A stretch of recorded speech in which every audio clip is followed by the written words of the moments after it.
Hi అండి, అందరికీ నమస్కారం. Welcome back to AGV special. ఎలా ఉన్నారు అందరూ? నేను చాలా బాగున్నాను. మీరందరూ ఎలా ఉన్నారో నాతో కామెంట్ సెక్షన్లో షేర్ చేయండి. ఈరోజు మార్నింగే వ్లాగ్ స్టార్ట్ చేశానండి. కొంచెం త్వరగా లేచానమాట. పండగ వస్తుంది, సో క్లీనింగ్ పనులు అవి ఉంటాయి కదా. అందరం ఇప్పుడు డీప్ క్లీనింగ్ చేస్తూ ఉంటాం కదా. సో అందుకని చెప్పి రొటీన్ వర్క్స్ కంప్లీట్ చేసేసి త్వరగా డీప్ క్లీనింగ్ పనులు చేయాలి అని చెప్పి త్వరగా లేచానమాట.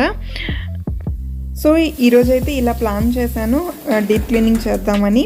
అండ్ మార్నింగ్ లేచి కొంచెం ఫ్రెష్ అయిన తర్వాత హాట్ వాటర్ తాగుతున్నాను. హాట్ వాటర్ తాగుతూ ప్యారలల్గా టిఫిన్ కూడా రెడీ చేసేస్తున్నాను అనమాట. అండ్ లంచ్ కూడా సింపుల్గా ఏదైనా చేయాలని అనుకుంటున్నాను. సో ఇక్కడ నుండి మనం వ్లాగ్ కంటిన్యూ అవుతుంది, చూస్తూ ఉండండి. చూసారా, హాల్ అంతా మొత్తం టాయ్స్తో ఆడుకునే వాటితోనే నిండిపోయింది. ఇవన్నీ నైటే క్లీన్ చేస్తాను. నాతో పాటు బాబుతో కూడా క్లియర్ చేయిస్తాను అనమాట. అవన్నీ ఎత్తి కబోర్డ్లో పెట్టేస్తాను. ఇద్దరం కలిసి చేస్తామన్నమాట. వాడికి కూడా అలవాటు అవ్వాలి కదా, అందుకని చెప్పి. బట్ నైట్ కుదరలేదు, అందుకని మార్నింగ్ లేచి ఇవన్నీ ఫస్ట్ క్లియర్ చేసి నెక్స్ట్ క్లీనింగ్ వర్క్స్ అవి స్టార్ట్ చేయాలన్నమాట. ఈరోజైతే కిచెన్లో ఉండే కంటైనర్స్ ఉంటాయి కదా, అవి డీప్ క్లీన్ చేయాలని అనుకుంటున్నాను అనమాట. అందుకని చెప్పి ఆల్రెడీ హాట్ వాటర్లో సోక్ చేసి పెట్టాను, మీకు చూపిస్తాను. ఒక హాఫ్ అన్ అవర్ ముందే అలా సోక్ చేసుకుంటే క్లీనింగ్ అనేది ఈజీగా ఉంటుంది. ఏం లేదండి, ఒక లూక్ వామ్ వాటర్ తీసుకొని అందులో కొంచెం మన డిష్ వాష్ లిక్విడ్ ఉంటుంది కదా, ఆ డిష్ వాష్ లిక్విడ్ వేసి ఈ కంటైనర్స్ అన్నీ మొత్తం ఎంటీ చేసిన తర్వాత వాటిని సోక్ చేశాను. ఒక హాఫ్ అన్ అవర్ ఇలా సోక్ చేసి సరిపోతుంది. వీటిని చాలా ఈజీగా క్లీన్ చేసుకోవచ్చు, ఎక్కువ కష్టపడాల్సిన అవసరం ఉండదు.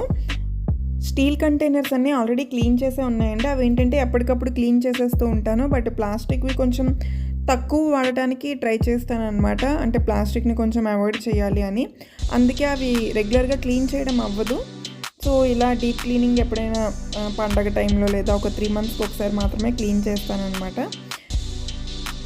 ఇప్పుడు ఒక చిన్న పేస్ట్ తయారు చేస్తున్నాను అనమాట. ఎందుకనంటే కార్నర్స్లో, నెక్స్ట్ క్యాప్ ఉంటుంది కదా, క్యాప్కి లోపల అంచుల్లో కానీ లేదా ఎక్కడైనా స్టిక్కీగా జిడ్డుగా అవ్వడం ఇలాంటి ఏరియాస్ ఉంటాయి కదా, అక్కడ ఈ పేస్ట్ అప్లై చేసామంటే ఈజీగా క్లీన్ చేసుకోవచ్చు.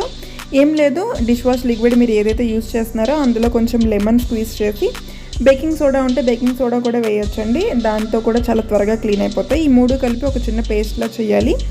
నేనైతే సోడా వేయలేదు, జస్ట్ ఈ 2 మాత్రమే వేసాను. వీటిని ఇలా అంచుల్లో అప్లై చేసుకొని బ్రష్తో క్లీన్ చేస్తే చాలా ఈజీగా క్లీన్ చేసుకోవచ్చు, ఎక్కువ కష్టపడాల్సిన అవసరం ఉండదు. అండ్ చాలా నీట్గా కూడా క్లీన్ అవుతాయి.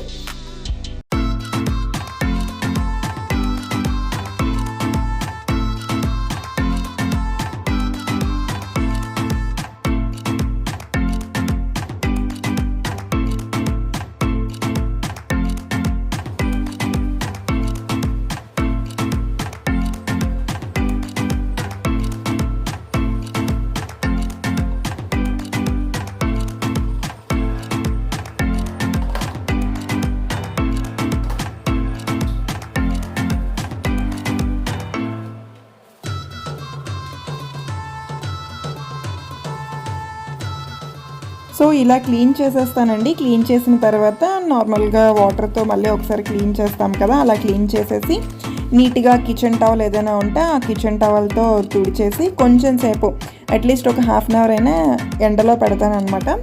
ఎండలో పెట్టేస్తే ఇంకా క్లీన్ అయిపోయినట్టే. చూసారా ఎంత నీట్గా క్లీన్ అయిందో, చాలా బాగా క్లీన్ అవుతాయండి. మీరు ఒకవేళ ఇలా చేయట్లేదు, మామూలుగా క్లీన్ చేస్తున్నారంటే ఇలా ట్రై చేయండి, మీకే డిఫరెన్స్ అనేది తెలుస్తుంది అనమాట. సో ఇదండి, ఇలా నేను క్లీన్ చేస్తాను.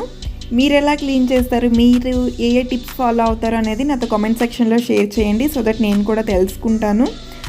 అండ్ ఇప్పుడైతే లంచ్కి ప్రిపేర్ చేయాలి కదా. సో ఏదైనా వెరైటీ రైస్, టమాటా రైస్ లేదా లెమన్ రైస్ ఇలా ఏదైనా సింపుల్గా చేసేద్దామని అనుకుంటున్నాను.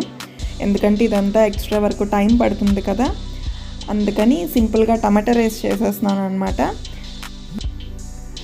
సో టమాటా ఆల్రెడీ స్టవ్ మీద కడాయి పెట్టి కడాయిలో పోపు అది వేసి ఆనియన్స్ ఆల్రెడీ కట్ చేసి వేసాను. చాపర్లోనే కట్ చేసేస్తానండి. చాలా సింపుల్గా అయిపోతుంది. చాపర్లో మీరు కట్ చేస్తే టమాటో, క్యారెట్, బీట్రూట్ ఏదైనా మీరు హ్యాపీగా కట్ చేయొచ్చు. క్యాబేజ్, మంచూరియా చేసేటప్పుడైతే క్యాబేజ్ కూడా కట్ చేసుకోవచ్చు. ఈ చాపర్ బాగా యూజ్ అవుతుందండి. అండ్ ఈ చాపర్ నేను ఫ్లిప్కార్ట్లో తీసుకున్నాను. ఇవే కాకుండా చాలా ఒక ఫ్లిప్కార్ట్ హాల్ కూడా చేశాను అనమాట. చాలా యూస్ఫుల్ అయ్యే కిచెన్ ఐటమ్స్ తీసుకున్నాను. సో హాల్ మీరు చూడకపోతే ఒకసారి చెక్ చేయండి, మీకు యూజ్ అవ్వచ్చు. చూసారా టమాటోస్ ఎంత ఫైన్గా చాప్ అయ్యాయో. చాలా చాలా యూజ్ అవుతుందండి ఈ చాపర్ అనేది మనకి. నేనైతే టమాటా రైస్ చాలా చాలా సింపుల్గా చేస్తానండి. ఎటువంటి మసాలా పౌడర్ కానీ లేదా మసాలా ఐటమ్స్ ఏమీ ఎక్కువ వేయను అనమాట. కొంచెం ఆయిల్ అండ్ కొంచెం నెయ్యి వేసి అవి వేడెక్కిన తర్వాత ఆవాలు, శనగపప్పు, మినపప్పు, కరివేపాకు, కొంచెం వెల్లుల్లి వేస్తాను అండ్ ఒక రెడ్ చిల్లీ వేస్తాను అనమాట. అవి వేసి అందులో కావాలంటే మీరు క్యాష్యూ ఉంటే యాడ్ చేసుకోవచ్చు. యాడ్ చేసి ఉల్లిపాయలు వేసి ఫ్రై చేయాలి.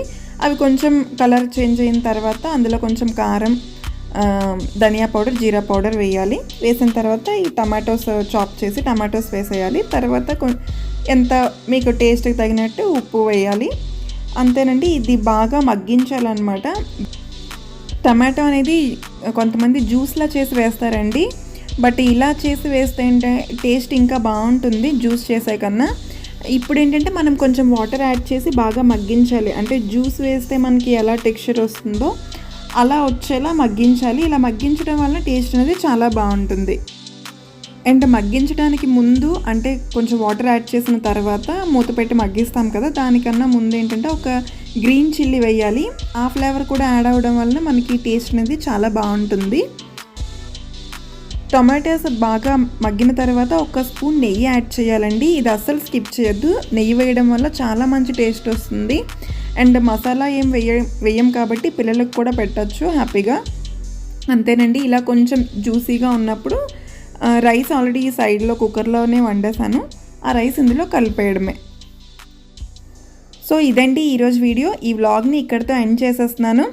మీకు వ్లాగ్స్ బాగా నచ్చుతున్నాయి కదా, సో వ్లాగ్సే నేను పోస్ట్ చేయడానికి ట్రై చేస్తాను. యాక్చువల్గా వ్లాగ్స్ తీయడం ఏంటంటే కొంచెం టైం ఎక్కువ పడుతుంది అనమాట. ఏదైనా పని చేసినప్పుడు వ్లాగ్ షూట్ చేయాలంటే ఇంకొక హాఫ్ అన్ అవర్ ఎక్స్ట్రా అవుతుంది.